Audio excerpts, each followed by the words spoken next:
que va a hablar de la conciliación laboral obligatoria como política nacional de pacificación social. Y luego hablará el doctor Capón Filas y nos expondrá el tema que teníamos previsto del trabajo del futuro y el futuro del trabajo. Bueno, el doctor Omar Nils Yassim es profesor adjunto regular del Departamento de Derecho del Trabajo y de la Seguridad Social en la Universidad de Buenos Aires. Es subdirector del Instituto de Derecho del Trabajo del Colegio Público de Abogados de Capital Federal. Autor de varios libros y numerosos artículos sobre derecho del trabajo. Su última publicación fue el libro titulado La conciliación laboral como política de Estado, de julio del 2018. Actuación en la administración pública, sí, en la vida. En la vida mejor no. Yo digamos, si no pasen primero que saquen a los menores y todo eso. Prohibido para menores. Se desempeñó en la legislatura de la Ciudad Autónoma de Buenos Aires con el cargo de director general de despacho administrativo del 2007 al 2009. En el gobierno de la Ciudad Autónoma de Buenos Aires con el cargo de director general de ferias y mercados del 2010 al 2011. Y en el Ministerio de Trabajo, Empleo y Seguridad Social de la Nación con el cargo de director de Relaciones Individuales del 2016 al 2017. Actualmente es el director nacional del SECLO y personal de casas particulares del Ministerio de Trabajo, Empleo y Seguridad Social de la Nación, teniendo a su cargo en esta dependencia al SECLO, el Servicio de Conciliación Laboral Obligatoria, el Programa Asistir y el Tribunal de Trabajo para el personal de casas particulares. Ejerce la abogacía desde 1986, especialmente en Derecho del Trabajo y con actuación en más de 1.500 causas en el Fuero del Trabajo. Así dice. No les había contado, yo creo.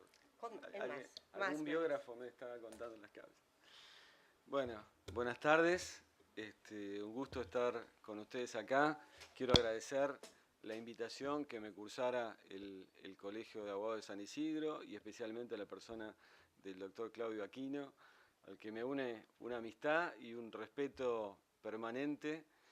Y bueno, vamos a tratar de exponer un poco. Ustedes saben que actualmente se está debatiendo en el Senado de la provincia el proyecto de ley de la instancia de conciliación laboral obligatoria, que es un proyecto de ley que evoca, digamos, lo que es el SECLO. Nosotros hemos participado junto con el Ministerio de Trabajo y con el Ministerio de Justicia de la provincia de Buenos Aires en la elaboración, o sea, dimos pautas para ese proyecto y ese proyecto que se está analizando en el Senado y que, digamos, el autor es el senador Gabino Tapia, que me dijo que por ahí se da una vuelta esta tarde.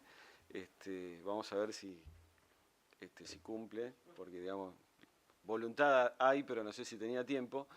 En realidad es un proyecto que está abierto, son palabras de él, o sea que, digamos, no se llevó algo cerrado como para decir sale este proyecto o no. Así que los colegios profesionales, los distintos estamentos de la profesión pueden acercarse a colaborar y, digamos, yo siempre digo, mejorar lo que para nosotros es un proceso exitoso, que es el SECLO, o sea, el Servicio de Conciliación Laboral Obligatoria.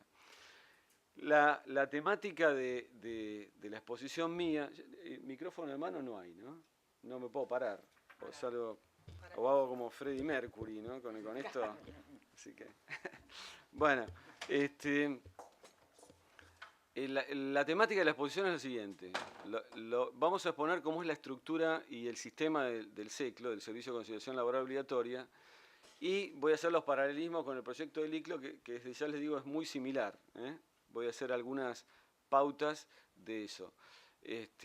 Y digamos, bueno, la situación de este proyecto del ICLO no sale de generación espontánea. Nosotros, cuando asumimos la responsabilidad de tener el SECLO en enero de 2016, ya el SECLO estaba en 19 años de existencia. Jamás ninguna provincia había replicado el SECLO. O sea, a ver, primero, el SECLO es una instancia de conciliación laboral obligatoria para la Justicia Nacional del Trabajo, que es la justicia de la capital federal. O sea, algún día podría ser trasladada a la capital federal porque entiende sobre la competencia que tiene la capital federal. Todos sabemos cómo es la ley procesal. Ahora, ¿por qué nunca estuvo antes en ninguna provincia? Bueno, incluyendo la provincia de Buenos Aires, que alguna vez se habló en otras épocas.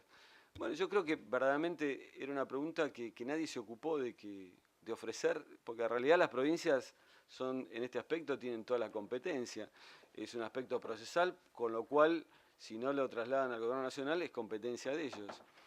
Nadie se ocupó de mostrarle a las provincias cómo funciona el sistema y los beneficios que tiene ese sistema para las partes y para la sociedad en general. Que después, si quieren, lo vamos a ver. Y después otro aspecto que voy a dar es el aspecto, este es un colegio de abogados, el aspecto del beneficio que representa la conciliación laboral obligatoria para los letrados. O sea, porque a veces yo estoy recorriendo todo el país, van a ver después, hay un mapa de todas las provincias que están en distintos procesos de creación de su propio SECLO. Y las preguntas generalmente son las mismas. Y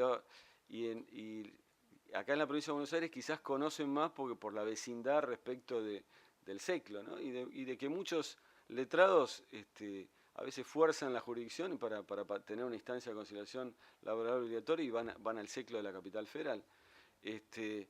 Evidentemente, digamos, algún beneficio para las partes y para los abogados existe, de manera que algunos fuerzan a veces la jurisdicción para ir allá, ¿no?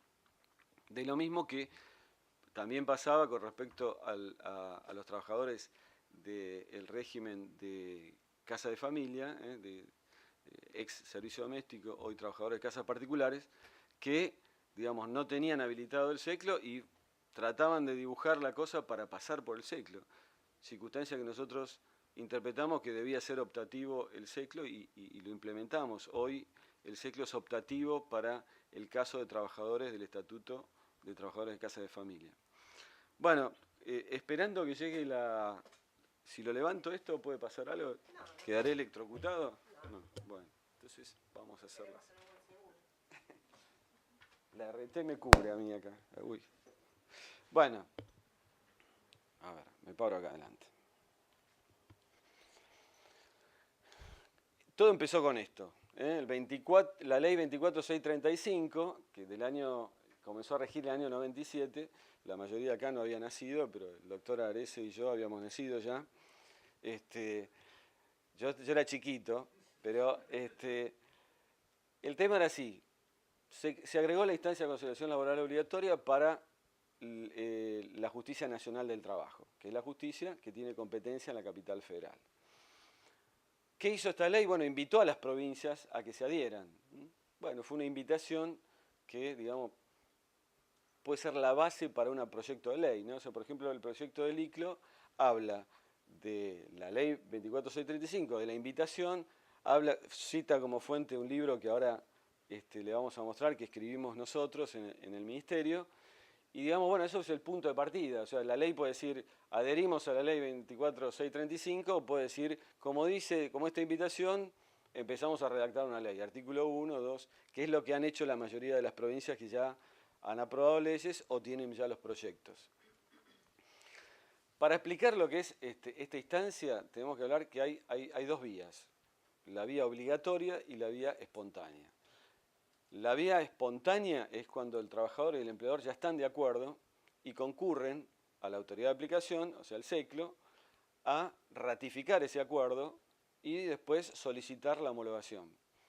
Para esto, digamos, ¿por qué? Porque, digamos, bueno, atento que el derecho laboral tiene abundantes normas de orden público, donde la ley trata especialmente al trabajador, por lo que dice la propia ley, por lo que dice la Corte, respecto de ser una figura privilegiada en respecto a los temas constitucionales y todos los amparos constitucionales. Bueno, si fuera entre particulares no necesitaban llevarlo a la administración para ratificar, pero como es un trabajador y hay normas en el público, deben venir a a la autoridad de aplicación, y nosotros tenemos funcionarios que ratifican el acuerdo al solo efecto de decir, bueno, establece las identidades. Nosotros hemos incorporado al acta de ratificación y está subida a internet, o sea, cuando vienen las partes, que tienen que venir con sus abogados, digamos, el trabajador y el empleador con abogado. El trabajador puede sustituir al abogado por un representante gremial. Cuando vienen, debe ratificar el acta de ratificación. Yo le agregué 2 preguntas que el funcionario hace de viva voz. Hechas al trabajador. Si comprende el acto que está realizando, si le fue explicado, si no se le explica. Fundamentalmente lo que le explicamos es que si este acuerdo es homologado no va a tener más nada que reclamar. Eso es lo que por sí, digamos, venía con algún tipo de promesa, etcétera, etcétera. Y la segunda pregunta es si eligió libremente su abogado. A lo cual, digamos, ¿cómo? Sí que le pregunta. Sí le pregunta. Bueno, si alguien se lo olvidó, digamos, será severamente castigado. Ojo, muchos funcionarios tienen alguna reticencia de decirlo porque después los abogados le quieren sacar los ojos. Porque cuando le dice, el trabajador dice, no, me lo puso él. Bueno. No, a ver, nosotros tomamos cerca de 200 por día y promedio 2 por día el trabajador dice que se lo puso el empleador. Entonces, ¿qué hacemos? Como pasa todo, ¿no? O sea, yo dejo el auto mal estacionado, alguien deja el auto mal estacionado, viene el policía y el tipo le dice de todo al policía, ¿no? O sea, le dice, ¿vos quién sos para correrme el auto? Y yo estoy con gorra y tengo una placa acá, soy policía, soy la autoridad. Bueno, acá lo mismo, se enojan los abogados y dicen, no, ¿cómo no? Si, ve que dice, no, ahora no que te lo presenté antes, bueno, sí, me lo presenté antes.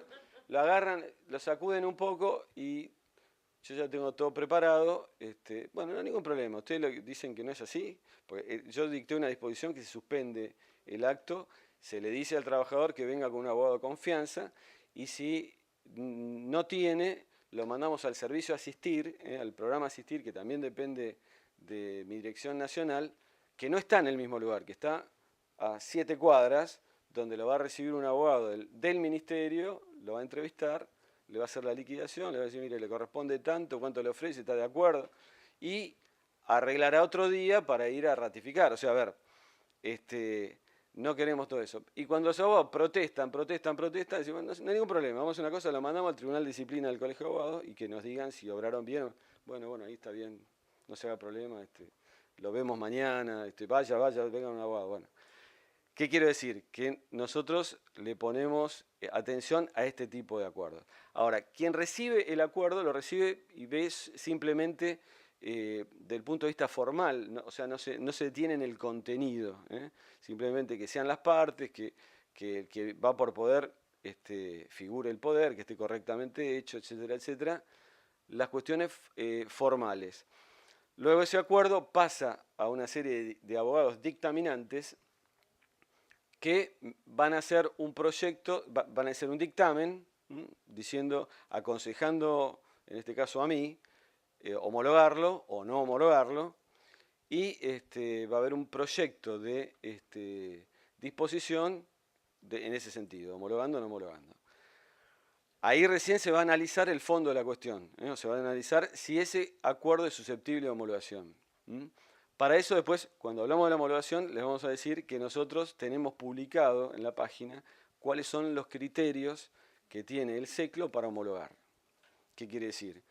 Decimos, este tipo de acuerdo se homologa, este tipo de acuerdo no se homologa, se registra. Nosotros encontramos una cuestión de que es registrarlo. Quiere decir que no tiene la homologación, no tiene el acto administrativo que le da validez, por lo cual no va a tener cosa juzgada cuando quede firme la homologación. Entonces, nosotros explicitamos los criterios de homologación. ¿Qué quiere decir? Yo me senté con los 12 abogados y el jefe, el coordinador jurídico del SECLO, cuando asumí, dije, bueno, cuéntenme qué homologan y qué no homologan, o sea, cuáles son los criterios. Bueno, no estaban escritos, no estaban escritos. Era una especie de memoria institucional Y entonces empecé yo a clasificar uno por uno. Decía, bueno, cuando es 241 no lo homologamos. Bueno, está bien. Cuando es moneda extranjera, si ponen en nacional. Cuando es en cuotas, no más de tantas cuotas, no, que la cuota no sea mayor que el sueldo que cobraba.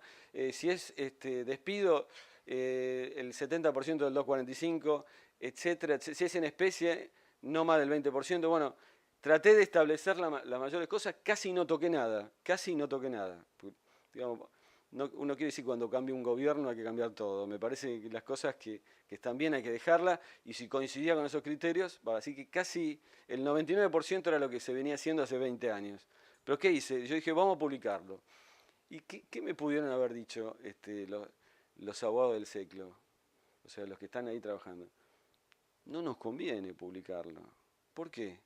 Y no, porque si de pronto es un banco el empleador, nosotros observamos un poquito para que le suban, y si el otro le hacemos, le bajamos, o sea, muñequeamos.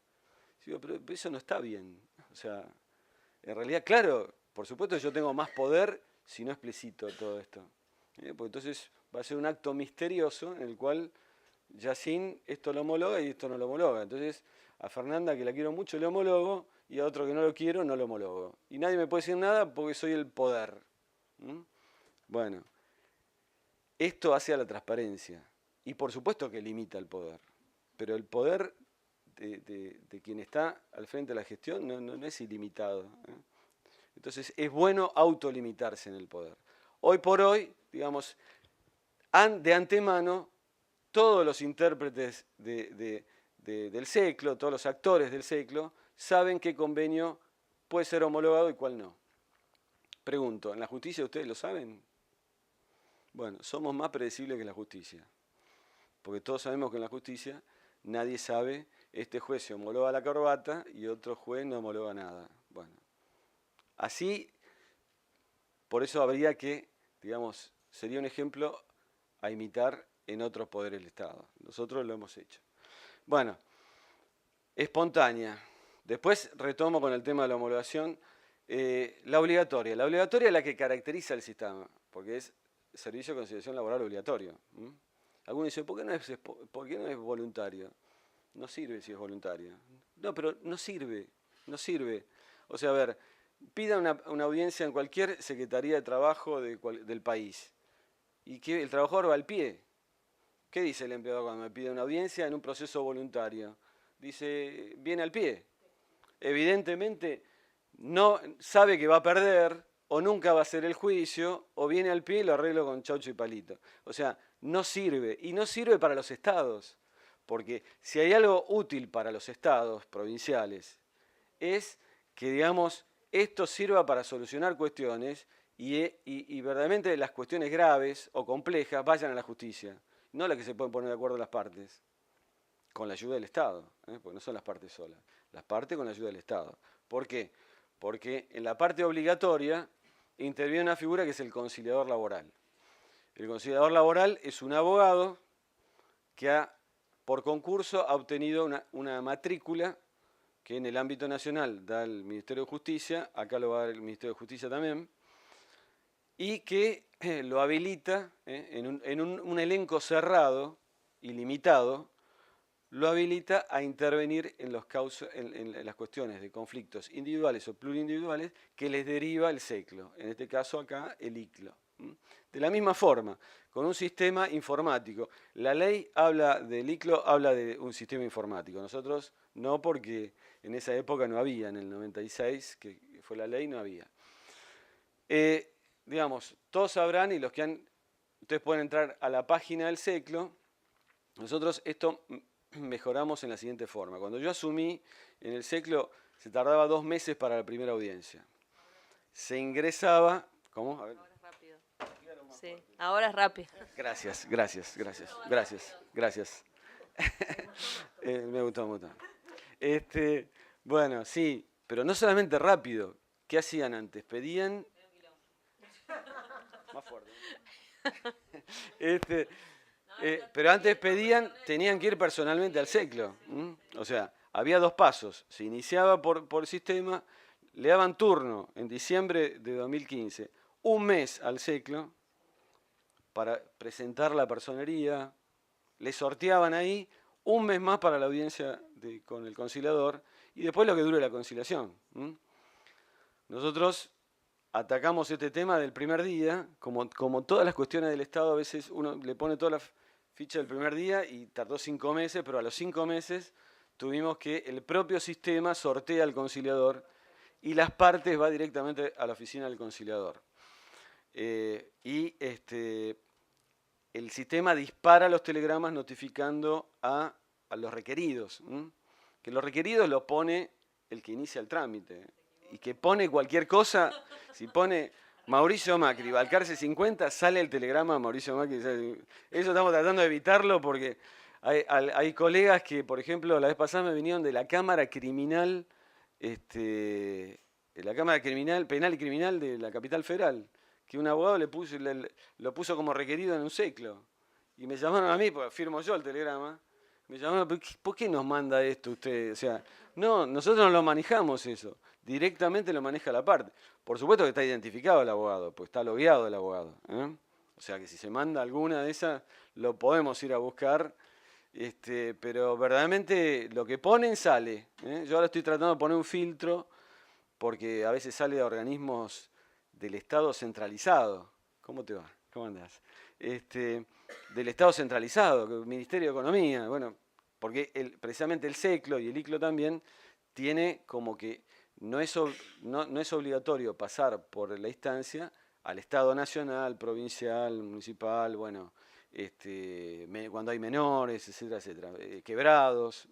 ¿Por qué? Porque lo que se trata es de conciliar. Si de otra parte traigo algo que por legalmente no puede conciliar, no tiene ningún sentido perder el tiempo en eso. Bueno, nosotros estamos ahora con los tiempos, como dijo la colega, ¿cómo te llamas? Marta.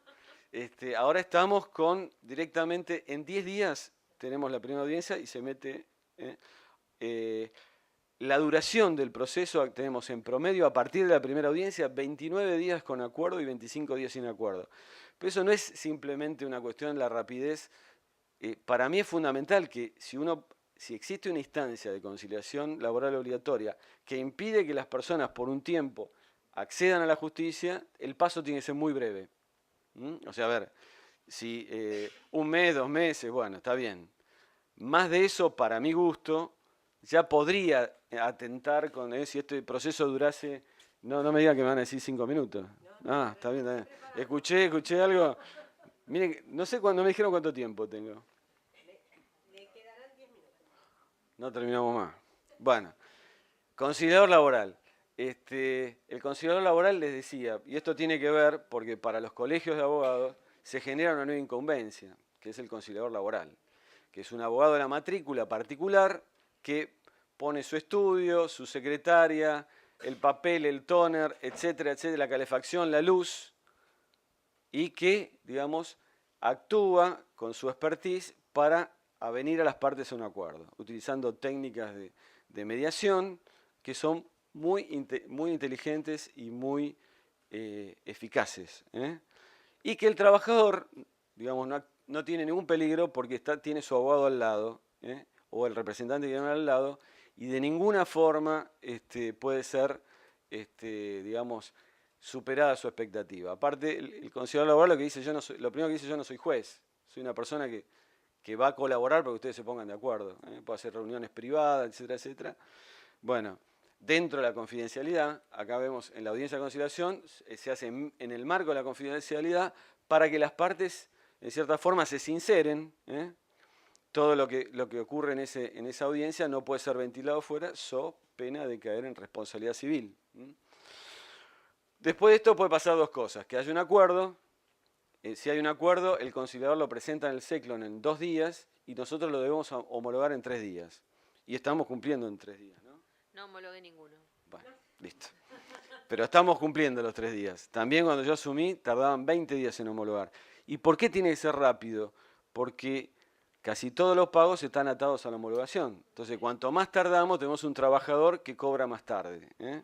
Entonces, ¿y por qué también sirve explicitar los criterios? Para que no hagan convenios, que después le hagamos observaciones, entonces va y viene, y el trabajador está esperando para cobrar, ¿eh? O sea, para eso también sirve la finalidad práctica de explicitarlo. Una vez que el acuerdo es homologado, notificado a las partes, hace cosa juzgada. Para eso hay una amplia jurisprudencia de la Capital Federal, donde primero el artículo 15 dice que la homologación puede ser judicial o administrativa.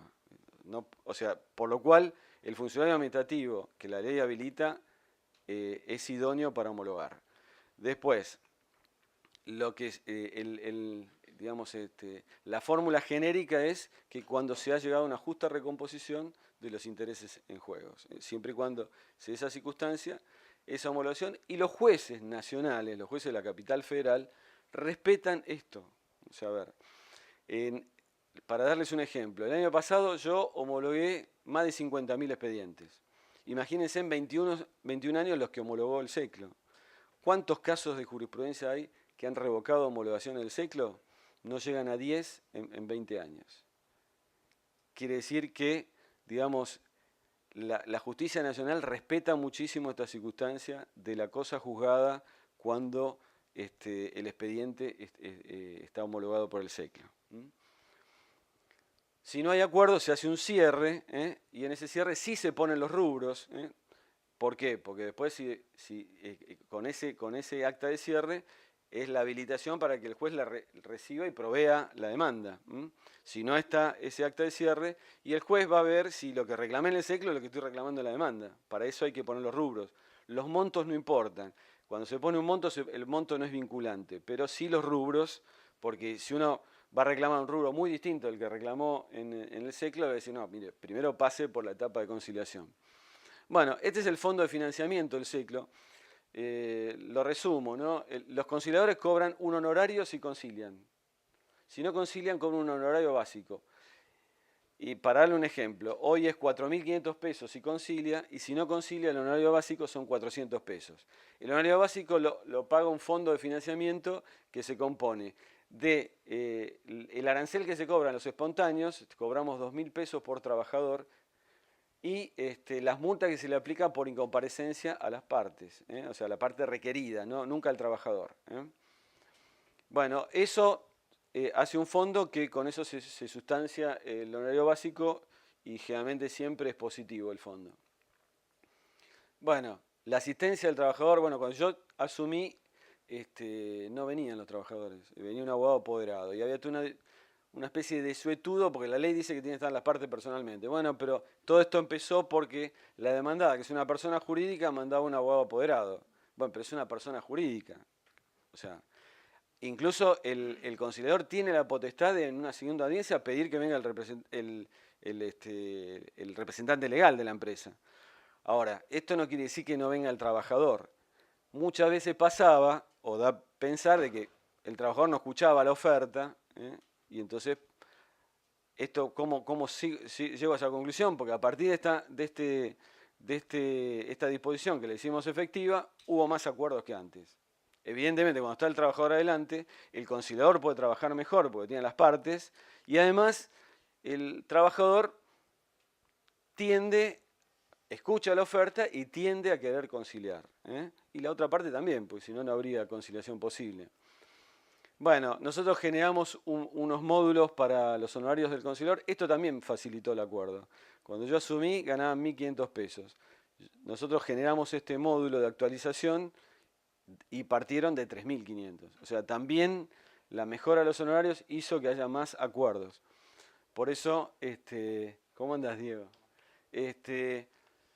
También hicimos esto que le anticipé, que el SECLO es optativo para trabajadores de casas particulares, porque nosotros tenemos un tribunal administrativo de casas particulares que digamos, en el orden administrativo depende de mí. Yo no hago las sentencias ni las firmo, pero y les cuento algo muy importante. Esto hace un año que viene pasando, que es el SECLO es optativo. O sea, yo puedo iniciar directamente la demanda en el Tribunal de Trabajo de Casas Particulares o pasar primero por el SECLO. Bueno, los conciliadores me dicen que les da mucho trabajo conciliar, pero concilian mucho, la mayoría. Y yo ya veo en el Tribunal de Trabajo Doméstico que se inician la mitad de las demandas que el año pasado. O sea que estamos solucionando los problemas de la gente. O sea, a ver, estamos solucionando los problemas de la gente. Ahora el tribunal con el tiempo va a ser más ágil y todo eso, ¿no? Bueno, Esto es una parábola que hago yo, que es la siguiente, ¿no? En la capital federal, la Justicia Nacional del Trabajo está compuesta por 80 juzgados de primera instancia, 10 salas de 3 miembros, o sea, 30 jueces de cámara, aproximadamente entre 1.300 y 1.400 empleados, 15.000 metros cuadrados de oficina. Los empleados ganan bien, comparados con el resto de de la administración pública, ganan muy bien, sobre todo comparado con los empleados del SECLO y del Ministerio de Trabajo, ganan 3 veces más. El SECLO, les digo, yo hago un cálculo de cuánto resolvió o resuelve por año la justicia del trabajo, 48.000 expedientes, entre los que se concilian en sede judicial y las sentencias. ¿Cómo lo hago? Es muy simple, le pregunto a los secretarios cuántos expedientes terminan por mes. Y 40, 50, te dicen si alguno pone más de 60, algo anda mal, o sea, lo está haciendo la ordenanza. Pero digamos, más o menos eso, ¿no? Bueno, con eso me da 48.000 anuales. ¿Qué quiere decir? O sea, a ver, es distinto la justicia que conciliar, o sea, por supuesto, es muy distinto. Pero nosotros, con 70 personas, resolvemos 53.000 expedientes. O sea, más que lo que resuelve la justicia, claro, pero está bien, tienes razón, nosotros no somos un juicio, no tomamos prueba, nada. Pero si no estuviese el SECLO, en la capital federal necesitaríamos una justicia del mismo tamaño de la que tenemos. 80 jueces de primera instancia, 30 jueces de cámara, 1.300 empleados, 15.000 metros cuadrados de oficina. Entonces, a ver, y nosotros con 70 personas atendemos a eso. Y además, ese es el costo, digamos, esto es lo que yo muestro en las provincias y realmente le gusta. Hay provincias que me dicen, nosotros tenemos 10 juzgados laborales. ¿Y cuánto tarda un juicio? 6 años. Pero ahora van a ser 2 más. Con 2 más no mueve el amperímetro, o sea, va a tardar 5 y medio. En cambio, generando un sistema de estos, donde la mitad de los casos, porque cada 2 casos, actualmente, esa es la otra mejora del SECLO, que cada 2 casos uno se concilia en el SECLO. O sea que entra la mitad. Y vamos a ver después en la provincia de Mendoza, que, bueno, esto lo salteamos por falta de tiempo, históricamente, no me diga eso, históricamente el SECLO solucionaba entre un 30 y un 35% de los conflictos. Ahí vemos 2015, 35%, 2016, 28%, hubo mucha más cantidad de expedientes en 2016. Ahí estaba el auge de ley de riesgo, ¿no? Que después si quieren pregúntenme sobre ese tema de lo que pasó y lo que era y lo que encontramos ahí también. 2017 llegamos al 50% de los conflictos. O sea, cada 2 conflictos individuales se resuelve 1 ante el SECLO. Y este año vamos para arriba, ahora lo vamos a hacer por arriba del 50% y ahora vamos a hacerlo trimestral esto para que sea más exacto. Bueno, después de 20 años hubo un SECLO en la provincia de Mendoza, que empezó a funcionar en noviembre del año pasado, no sé si sabían. En la provincia de Mendoza, yo dije, bueno, uno confiaba en el sistema, pero hasta que uno no lo ve actuando, no lo ve. Bueno, arrancaron con esto, con 39%. Los jueces, por 2 meses no entró ninguna demanda a tribunales, así que estaban contentísimos los jueces. Bueno, 45, 45.8, 36, o sea, estamos más o menos en un 45%, y además adhirió a la ley de riesgo de trabajo, con lo cual a la justicia entra el 62% menos de demanda que antes de esto, o sea, entre el SECLO y la ley de... Bueno, para los estados esto importa. Importa para los estados, pues es mucha plata lo que cuesta la justicia y además es mucha plata gastada en algo que verdaderamente no funciona como debería funcionar.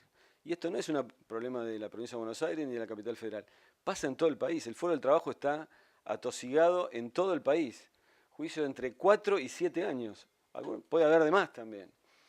Les cuento cómo está actualmente el mapa del SECLO, digamos, entre comillas, de todo el país.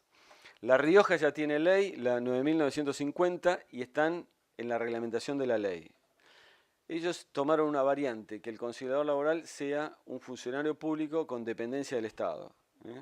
Esa es la variante que ellos tomaron. Lo mismo lo hizo Tucumán. San Juan tenemos un convenio para colaborar para la creación. Santa Fe hay un proyecto de la oposición, o sea, Cambiemos es la oposición de Santa Fe, pero lo veo bastante complicado porque hay una decisión, si quieren después les amplío, hay una decisión, digamos, del gobierno de ir por otro lado, por el lado de crear jueces de conciliación, más o menos, digamos, las comisiones de conciliación claro. Yo les dije, yo hace poco me invitaron en Rosario, porque hicieron, después lo voy a hablar, hicieron un curso de posgrado sobre conciliación laboral. Me dice, ¿qué opina de la reforma? Digo, sí, las comisiones de conciliación de Perón, del coronel Perón del 44. O sea, para mí atrasa 70 años. O sea, crear 5 jueces de conciliación que reciben la demanda, que la contestan, que le corren traslado, y si no hay acuerdo, ordenan la prueba y lo pasan al juez de conocimiento. Primero, no tienen la plata para hacerlo, porque necesitan 5 jueces y más de 20 secretarios que van a ser los conciliadores. Bueno, la verdad que me parece, para mí eso es muy caro, y además no, me parece va para un lado muy, muy antiguo, para una época ya superada. Corrientes, firmamos el convenio hace poquito tiempo para crear me recibió la Cámara de Diputados de Corrientes en una sesión especial. Esta misma exposición hice frente a los diputados y está muy avanzado, están con mucho entusiasmo. La provincia de Buenos Aires, el proyecto está en el Senado. En Jujuy, el proyecto está en la legislatura. Mendoza ya, el OCLO, porque todos le ponen la impronta propia, ¿no? Oficina de Conciliación Laboral Obligatoria, ya funciona. La Pampa tenemos que iniciar, están recién en el primer camino, y Santiago del Estero presentó el proyecto. Y fíjense ustedes que son provincias de distinto signo político. Acá no... Santiago del Estero, de escuchar nomás, porque digamos yo estas exposiciones las hago en el Consejo Federal del Trabajo, de escuchar hizo su propio proyecto y lo presentó al oficialismo. Son peronistas, ¿no? Digamos, no hay una cuestión ideológica en esto. Yo lo que quiero decir, y ya ahora sí termino, estimada doctora, que en realidad, bueno, nosotros no solamente es una cuestión, porque a mí me molesta cuando dicen es para ahorrar juicios, o sea, para que haya menos juicios. No, es para que la gente solucione sus problemas. O sea, para que la gente solucione sus problemas. Quería decir, estamos en un colegio de abogados. Muchas veces hay resistencia de algunos abogados en algunas provincias, pero son los menos. Le digo cuáles son las 2 resistencias que hay. El abogado que está instalado y tiene el estudio más grande de ahí, dice, ¿para qué quiero un SECLO? Si así estoy bien. Tengo el mercado, temor a lo desconocido, o yo tengo la vaca atada, ¿para qué quiero que haya SECLO? Y un montón de abogados jóvenes resuelvan los temas sin estructura, sin tener un estudio gigante, porque, digamos, para mí esto da mucho trabajo a los abogados, da mucho trabajo a los abogados, porque cada parte tiene que ir un abogado, y además el conciliador es abogado, que es una nueva incumbencia. Y la pregunta de los honorarios, ¿cuánto cobran los abogados? ¿Cuánto cobramos en la justicia y cuánto cobramos en el SECLO? Igual, lo que reconoce la otra parte y lo que le cobra a mi cliente. Listo.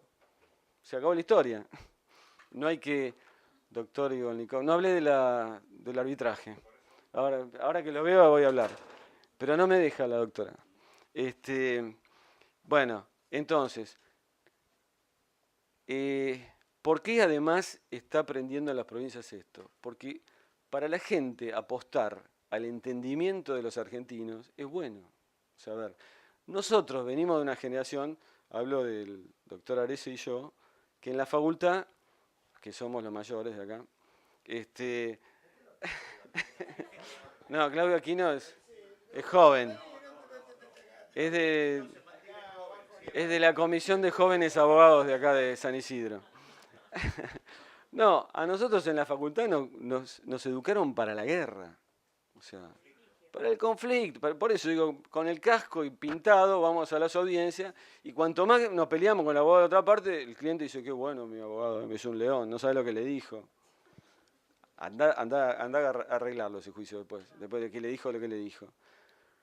Y hay una generación de abogados, yo diría sub 40, que esto lo entendió mejor que nosotros, que trabajan más en la negociación, más en la conciliación, más en buscar soluciones. La cantidad de abogados que se dieron por el lado de la mediación en sus distintas variantes, consumo. O sea, hay que explorar, digamos, una serie de incumbencias nuevas y un espíritu. O sea, a ver, en realidad la conciliación no es buena solamente para los abogados, es buena para las personas. Porque es ponerle una ficha al entendimiento de los argentinos. Discutir, se sientan en una mesa, se dan la mano y terminó el conflicto. Digamos, todos lo sabemos como abogado de parte. Yo soy abogado parte trabajador hace más de 30 años. Lo que sufre muchas veces el trabajador. La ansiedad que tiene al principio, que después dice, bueno, doctor, ya está. O sea, a ver, esto es lo que cambia también el ciclo. Terminamos de mandar los telegramas y el cliente ya acostumbrado de haber escuchado de otro dice, y ahora, doctor, tenemos para mucho, ¿no? No, espere, en 10 días tengo una audiencia con un funcionario, un abogado que designa el Ministerio de Trabajo y va a estar su empleador con su abogado, usted y yo. Eso es la presencia del Estado más flagrante que nunca. Porque otra de las críticas del século es decir, no, la privatización de la justicia, un eslogan. Los eslogans son irracionales. Es la privatización de la justicia. ¿Qué justicia? ¿Qué privatización? El conciliador laboral es un funcionario público. Por supuesto, no tiene dependencia del Estado. Lo mismo que es un escribano. O alguien me va a decir que el escribano es la privatización de la fe pública. O sea, en realidad el Estado está más presente que nunca, porque a los 10 días les pone una audiencia con una persona encargada de ponerse soluciones, y si llega a tener un acuerdo, el Estado después revisa el acuerdo.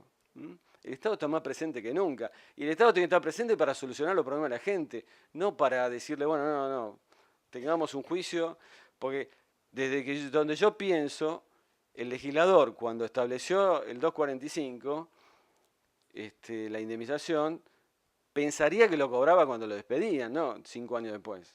O sea, eso es cuando lo cobra 5 años después es otra cosa. Usted lo ve en la ansiedad del cliente. Al principio dice, y doctor, y esto, y el otro, y qué sé yo. Y después que pasó 6 meses, dele para adelante, doctor, ya dejé de pagar el alquiler, ya me quitaron la prenda, me ejecutaron, ya me dejó mi esposa. Bueno, algo bueno siempre viene dentro de todo. Pero digo, ya está. Y ya lo que sufrió, lo sufrió. Dice, dele para adelante. Bueno, y lo que les quería decir que, digamos, parezco un vendedor de libros, pero no voy a vender libros, lo voy a regalar. Se lo voy a dar a Claudio, para 2 ejemplares para el colegio, uno por sorteo, el otro por licitación. Esto lo escribimos con los conciliadores laborales, con funcionarios, profesores universitarios, y le pusimos el nombre La conciliación laboral como política de Estado. Es una política de Estado. O sea, queremos llegar a la pacificación social a través de la conciliación laboral. Y solucionar un problema a una persona es empezar por solucionar el problema de los demás.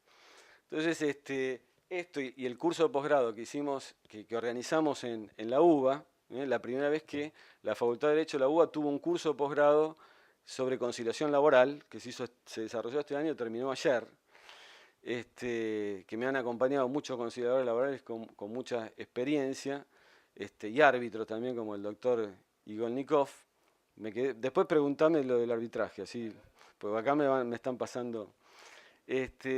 Bueno, estamos llevando a la conciliación laboral a un lugar donde nunca estuvo. ¿Pero por qué? Porque pensamos que una de las preocupaciones del Estado es solucionar el problema a la gente, el chiquito y uno por uno. Y esto es bueno para la gente. Simplemente es eso, es bueno para la gente. El que no cree en esto va a tener que pasar y va a perder un mes. ¿Cuánto tardan en sacar el primer prohibido de una demanda? En la justicia nacional puede tardar 6 meses. No sé. Entonces, digamos, a ver, después si quieren pregúntenme de la constitucionalidad. Pero digamos,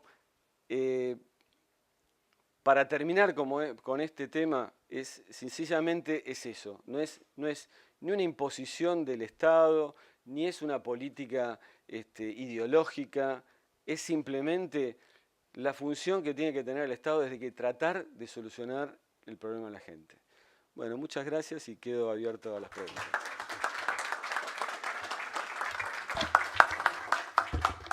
Bueno, ahora abrimos el espacio para hacer las preguntas pertinentes.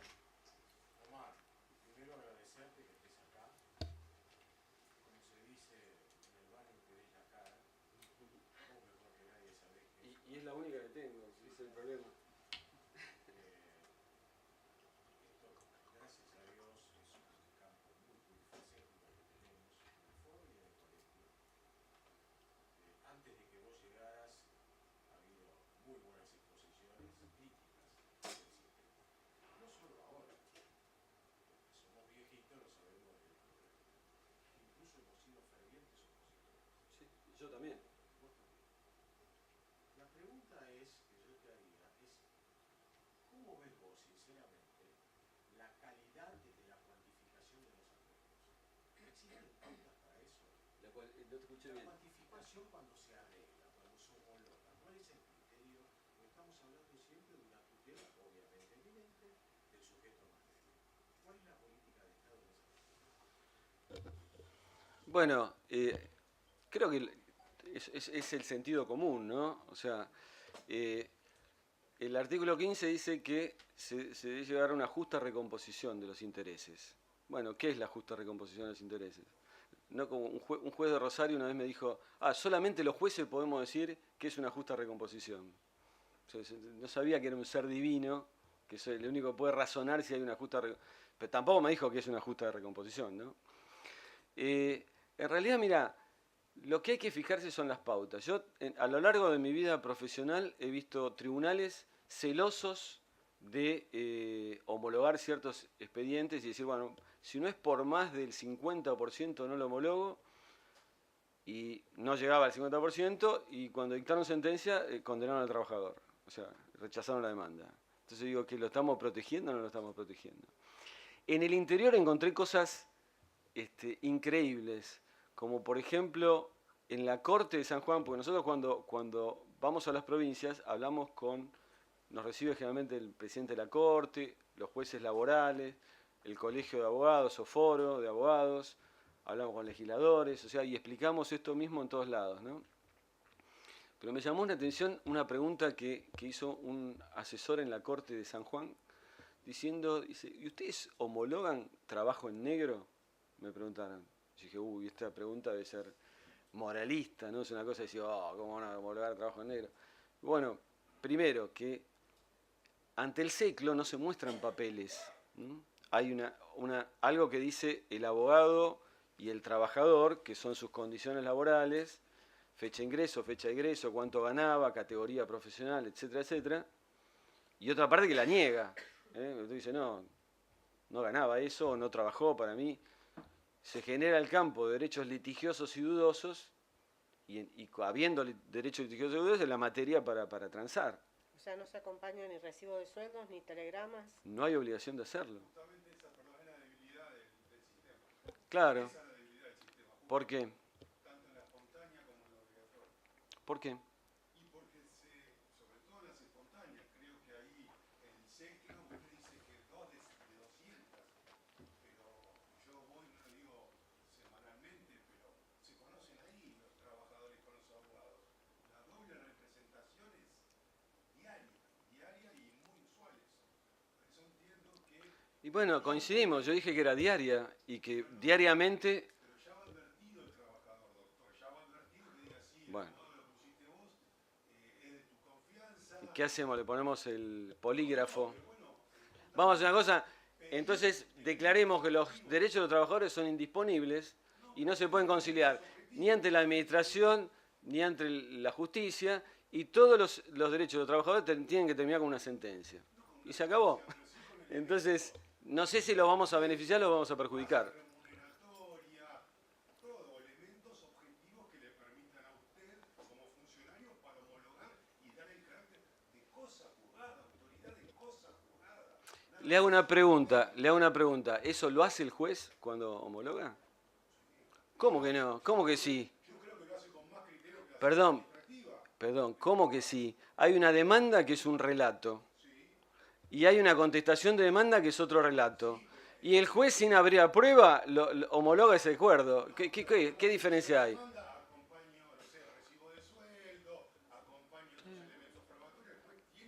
Bueno, supóngase que está en negro y no acompaña nada. Y viene la otra parte y le ofrece el 70%. ¿El juez lo homologa o no lo homologa? Y entonces, ¿qué cambia? ¿Qué cambia la historia? ¿Cómo? Un 70% con un juicio de 6 años por delante, esto no es una crítica al actor que tiene nada por el estilo, porque evidentemente los juicios de 6 años vienen desde antes, ¿no? Es un buen arreglo, pero a veces se ofrecen montos mucho más bajos y, dado una situación general, que sí puede ser una crítica a esta gestión, el trabajador se ve obligado en la práctica a arreglar. ¿Usted me habla administrativamente o judicialmente? ¿O los dos lados? En cualquiera de los dos lados. Y entonces, ¿cuál es la crítica? O sea, si pasa en la justicia y pasa en el SECLO, que vamos a ser más puntillosos que la justicia. Lo que yo digo Sí. es que esto va más allá de ustedes o de los jueces. Sí. Eso es lo que quiero decir. Que ustedes pueden tener, yo entiendo al trabajador que tiene la necesidad de arreglar y entiendo que ustedes en determinadas circunstancias acepten porque ese tipo tiene la necesidad de arreglar. Creo que esto va mucho más allá. Y creo que el doctor tiene razón cuando dice que hay que tomar determinadas actitudes, fundamentalmente a nivel legislativo, que cambien la cosa. Si yo le saco a un empleador todo tipo de incentivo negativo, sanciones, por ejemplo, para que pague, se las rebajo, se las saco totalmente, en esto yo sé que usted no tiene nada que ver porque usted está en el centro, los arreglos van a ser cada vez más a la baja, porque el tipo no va a tener tentativa, no, el otro no va a tener no se va, y discúlpenme la expresión, no se va a calentar por la sanción, porque le va a resultar más cómodo ir a juicio y pagar menos. Especular. Bueno, no sé, yo le digo la realidad. Cada 2 conflictos en el SECLO se arregla uno. Y con estos criterios de homologación, que lo puede ver en el libro o meterse en la página, que en la justicia no sabe cuál es el criterio. A mí me han contado, yo no ejerzo más en la provincia de Buenos Aires, ejercí 10 años, pero me han contado que luego de 3 audiencias de vista causa fracasadas y el trabajador se está con su abogado en soledad porque ya no hay más testigos, porque ya se cansaron de venir los testigos, le dicen, le tomamos la audiencia hoy, sí o sí. Entonces, la otra parte le dice, tiene 2 pesos con 50 y terminan arreglando en una posición negocial 1000 veces peor que antes de iniciar el juicio, donde ni siquiera muestra los hechos, o sea, cuando uno inicia una demanda, ya jugó las cartas, ya está jugado, dice los hechos, el derecho, la prueba que va a ofrecer, listo, ya terminó. En cambio en el SECLO no tiene que mostrar nada, se puede guardar sus propias estrategias. Es más, una utilidad que tiene para los abogados, y eso hablar un poquito de cuando empezamos en el 97, que yo estaba en la Asociación de Abogados Laboralistas, y estábamos todos en contra, sin embargo, había 3 de la comisión directiva que eran conciliadores laborales. O sea, esas cosas también tenían, ¿no? Que digamos, había 3 de comisión directiva que estaban en contra del SECLO y fueron al concurso y terminaron como conciliadores laborales. Bueno, estábamos precisamente en contra del SECLO. No me acuerdo por qué lo decía esto, la pregunta que me había hecho la última vez. Claudio preguntaba en cuanto a la cuantificación. ¿Qué cuantificación se hace? Esa cuantificación, ¿de acuerdo a qué pauta se toma y de acuerdo a...? Bueno, para llegar en cuanto al monto de un convenio hay que fijar una posición. No sé, ¿qué es lo más justo? ¿Qué es lo más justo? ¿Qué es una recomposición de derechos? ¿50 y 50? No, que no sé, digo. ¿Por qué tiene que ser 70% solo del 245? Bueno, porque tomamos un parámetro. O sea, a ver. Bueno, ¿y por qué? Una liquidación normal, común, sin multas, sin nada, no es un 245, un despido. Tiene que ver si le pagaron la indemnización, si la liquidación final o no. Pero a ver, escuchen una cosa. Esta discusión me resulta muy divertida porque a algunos le digo el 70 y les parece una barbaridad. Y dice, ¿y por qué? Si el trabajador le conviene, si no, digamos, va a tener todos los riesgos del juicio, de que el tipo no esté, se quiebre, no esté más, y vos le negás la posibilidad de que cobre algo.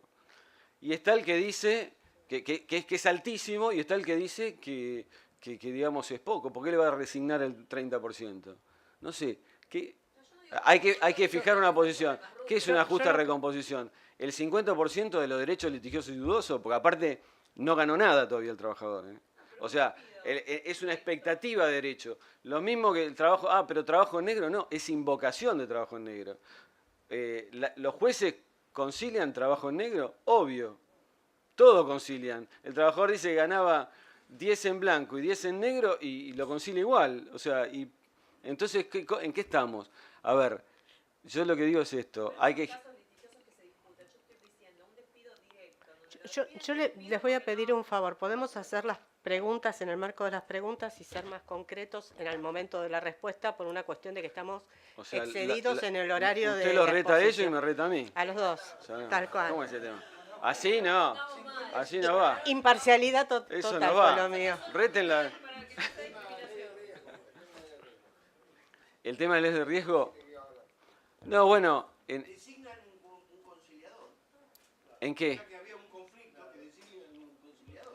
¿Entre nosotros? No, bueno. El doctor Campofila, que sea el conciliador. Seamos Acá el concretos conciliador con lo la tenemos pregunta. al doctor Igolnikov, que es de los mejores. Después pregúntenme del arbitraje.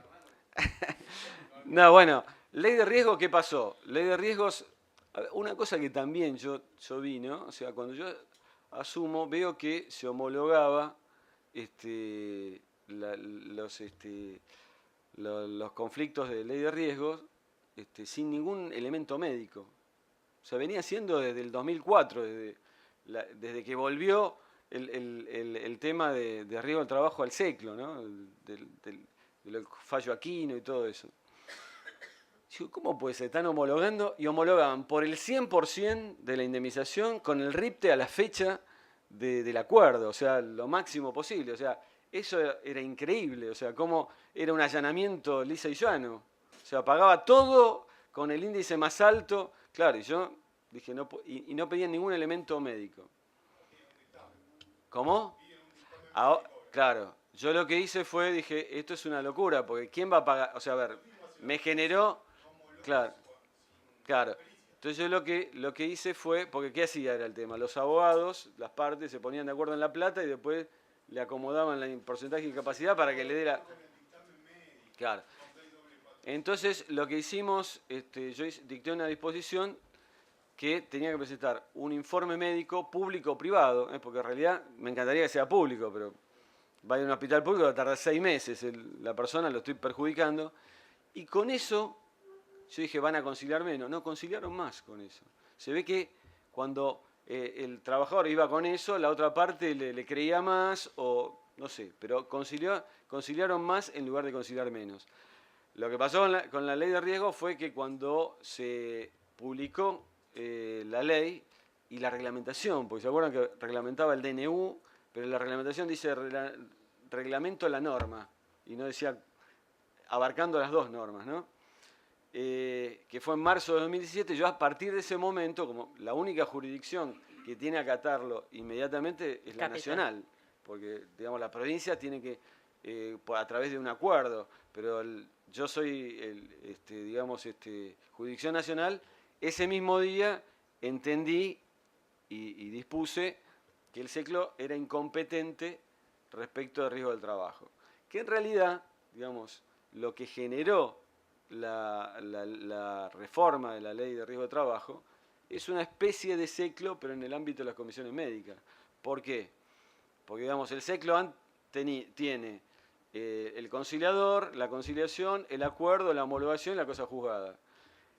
En las comisiones médicas iban, cobraban y volvían al SECLO y después volvían a la justicia porque no tenían ni la homologación ni la cosa juzgada. Bueno, pero a partir de ese momento, yo les decía, en cuanto a la composición de reclamos ante el SECLO, nosotros teníamos 2/3 de los reclamos ante el SECLO eran riesgo del trabajo. En la misma proporción entraba la justicia nacional. esos 2/3 de los juicios, de los expedientes de riesgo de trabajo, la mitad de esos era de 5 estudios.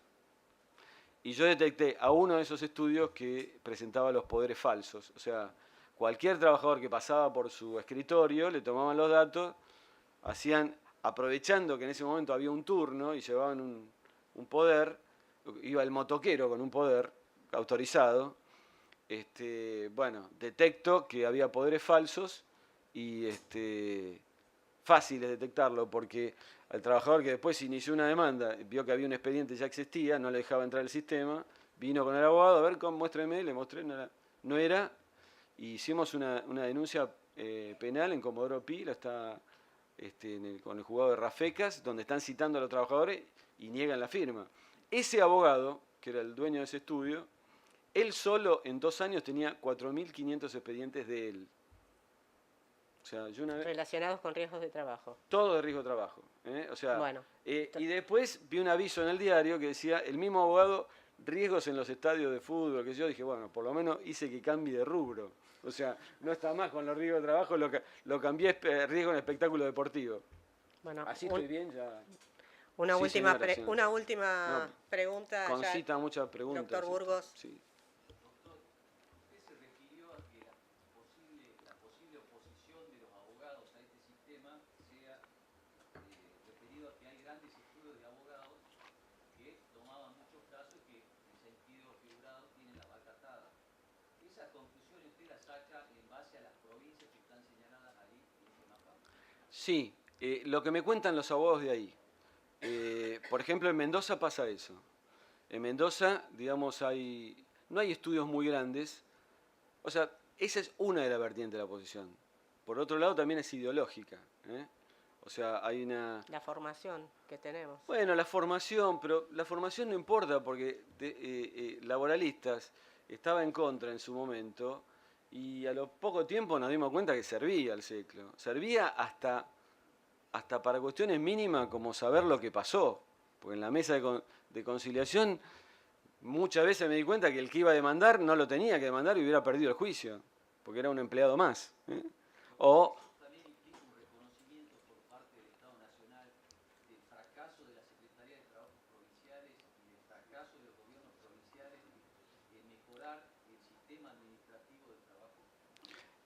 ¿qué cosa hizo? La propuesta nacional de la conciliación a nivel. No, porque en realidad, digamos, los ciclos son provinciales. Nosotros le proponemos que implementen un servicio con estas características. Y ellos lo van a tener que hacer con los elementos que tienen. Por ejemplo, acá en la provincia de Buenos Aires,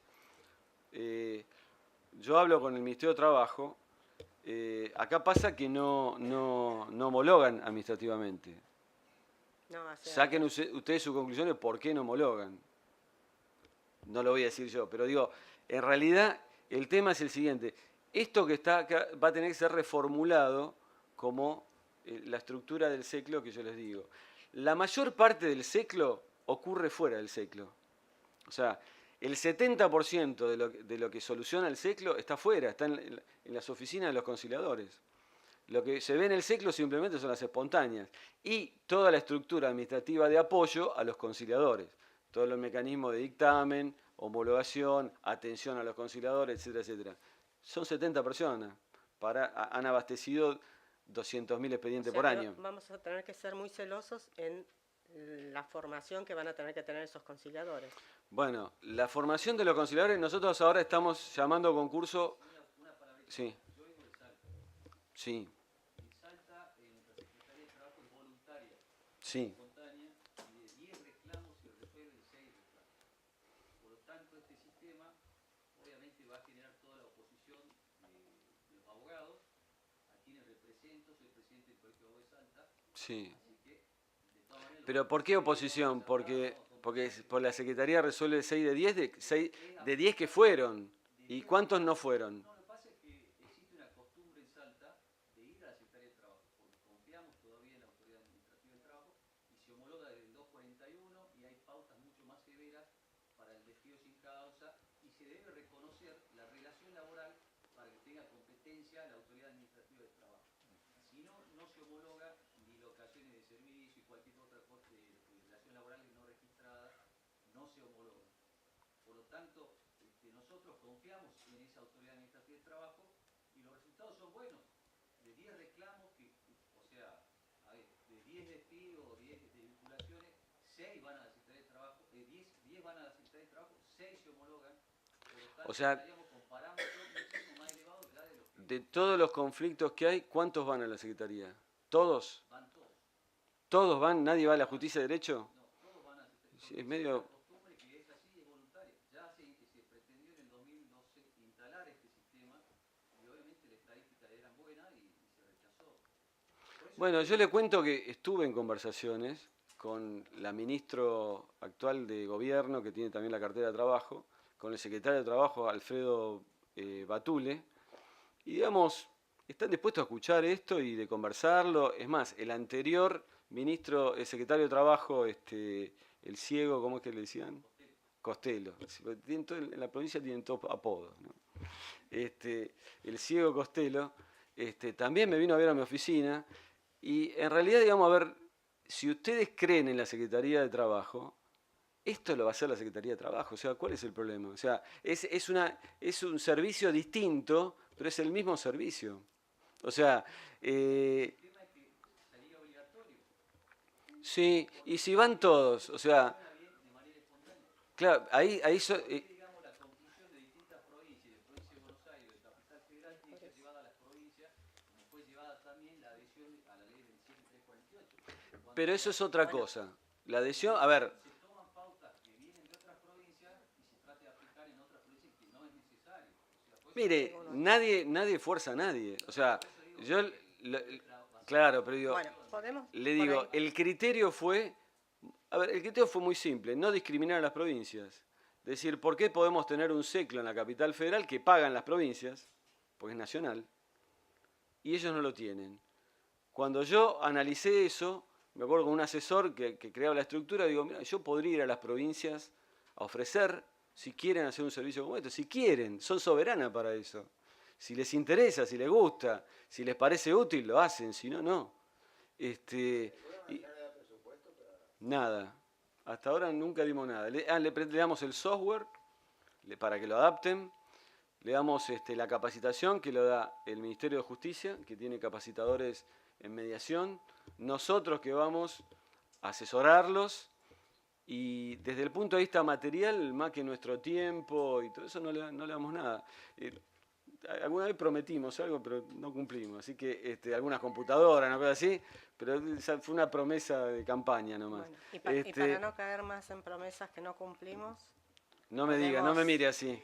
Fueron ellos, yo no soy. ya sé. Sí, Vamos a cerrar acá el doctor Igolnikov.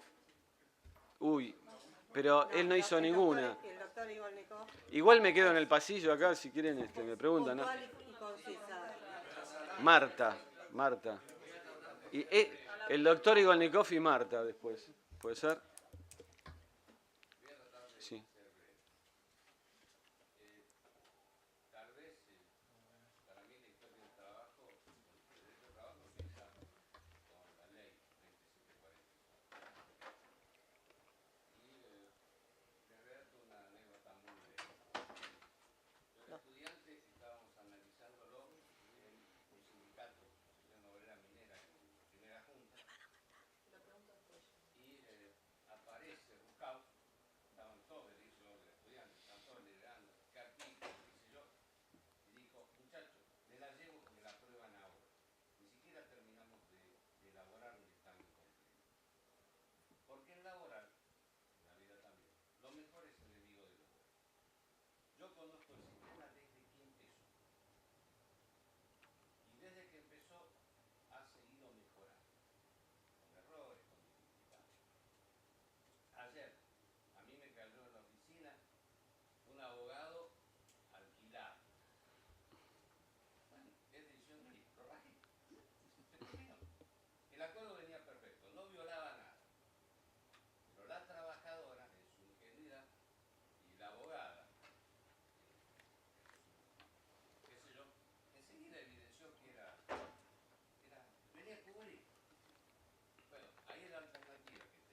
el seclo, las espontáneas, también van pillos. Y los pillos son abogados, no son seclos. Y esos pillos el seclo se ocupa de detectar. Y después de más de 20 años en el seclo, uno olfatea eso. Entonces, el sistema es perfectísimo. Si analizan la exposición de motivos, yo la vi completa. Son las mismas, están repitiendo acá lo que se dijo cuando sancionó. El seclo, el año pasado, resolvió más casos, no sé si Omar lo dijo, pero es real, más casos que toda la justicia nacional. Ahora, en el sector tenemos dos controles, que son los dos abogados. El típico abogado como Omar, laboralista, y el típico abogado de la empresa está en contra. Ese control y el diálogo directo es lo que le da seguridad al sector. Además de eso, como conciliador, interrogamos al trabajador en presencia del abogado y cuando detectamos las muchas cosas que pasan, que no son del seclo, que son de aquí en la tarifa, se nos va a pasar algo. Ahora, el seclo como tal funciona bien. He tenido mis críticas al seclo, como malo no. ¿Le puedo pedir que Pero, no, sea más preciso con la pregunta que le iba a formular? Ahí va el grano. el tema es este. El sistema del seclo viene mejorando y evolucionando. Y siempre se va a enfrentar a eso. Así que no quiero, digamos, desconsiderar ningún comentario, pero hay que vivirlo y estarlo. Y en el seclo están los abogados de las partes y el conciliador y después revisa el seclo. Ahora va la pregunta. Ah, Esa es la introducción. yo pensé que era... No. Ese era el cierre, pensé. Eso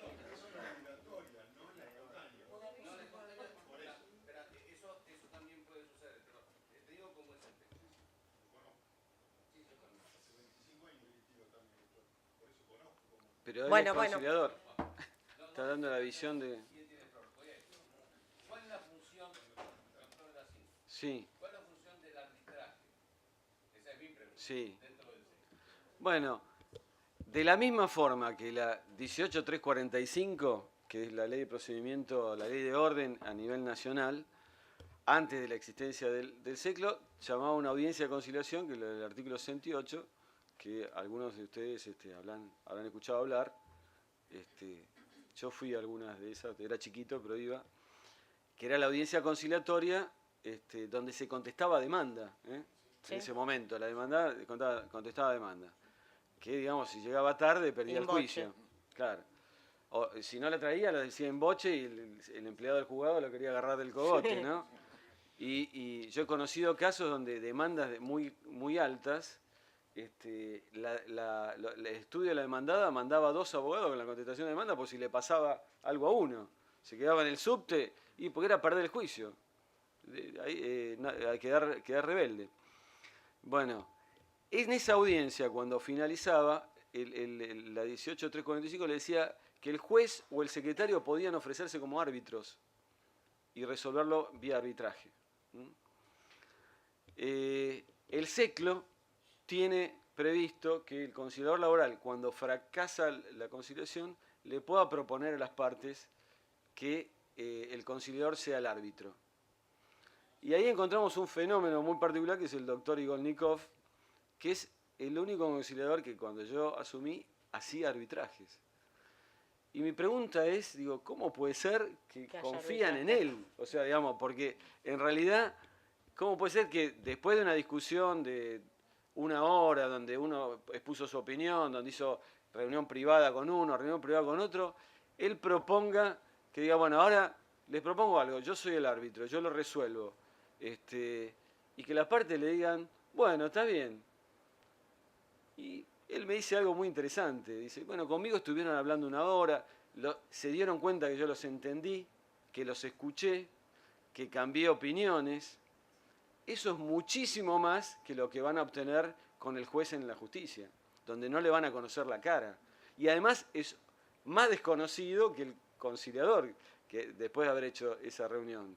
O sea, vamos a dejar de lado a una persona que aparentemente estuvo hablando conmigo 1 o 2 horas, me entendió de lo que estamos hablando, entendió el conflicto, me prestó su atención por cambiarlo por un extraño que nunca le voy a ver la cara, que es el juez. Entonces ahí me convencí, digo, tiene razón. O sea, las partes pueden llegar a hacerlo. Es un fenómeno único. Aparte, no, digamos, después se sumaron dos conciliadores más a hacer arbitrajes. Y ahora también nosotros, explorando un poquito, porque cuando uno recibe una institución encuentra mitos, y cuando pregunta por qué no se puede hacer tal que eso, dice, no, no se puede porque hay un amparo o hay una norma que después no existe. Y por ejemplo, cuando se cierra un expediente sin acuerdo, se puede abrir para conciliar, pero nada dice si se puede abrir para arbitrar. Y como nada dice, yo consideré que se puede abrir para arbitrar. Y ahora vamos a la segunda etapa, si las partes pueden elegir árbitro a otro conciliador que fue el que tomó la conciliación.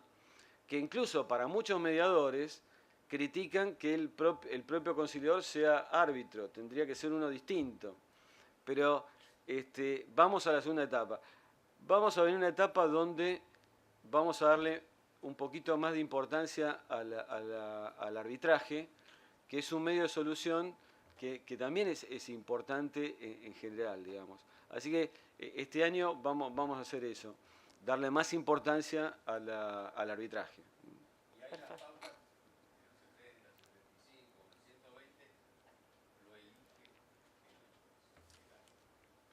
el y los abogados Bueno. participan de la evaluación. Muchas gracias, doctor. Marta, hacemos afuera la pregunta. Gracias. Bueno, muchas gracias.